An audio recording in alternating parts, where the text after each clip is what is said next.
अपना देवर जी को लागे हम सुताएंगे रोज से जिया पे। देवर जी को लागे हम सुताएंगे रोज से जिया पे। DJ Vikas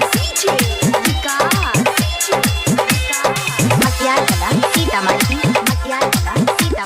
presented by Purvaiya films production Samastipur. का कहीं सखिया रे ससुरा के बतिया सैया हमार पहले बड़ा दूर गतिया। का कहीं सखिया रे ससुरा के बतिया सैया हमार पहले बड़ा दूर गतिया। अपना देवर जी को दिल्ली से बुलाएंगे अपना देवर जी को लागे हम सुताएंगे रोज से जिया पे गरदा उड़ाएंगे। अपना देवर जी को लागे हम सुताएंगे रोज से जिया पे गरदा उड़ाएंगे।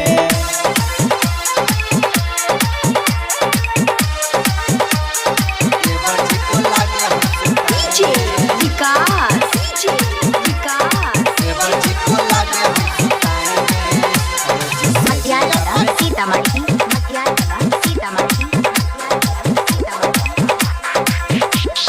देवर के संगे रोज मजा हम उठाएंगे सैया से अपना हम रोटी बेलवाएंगे। देवर के संगे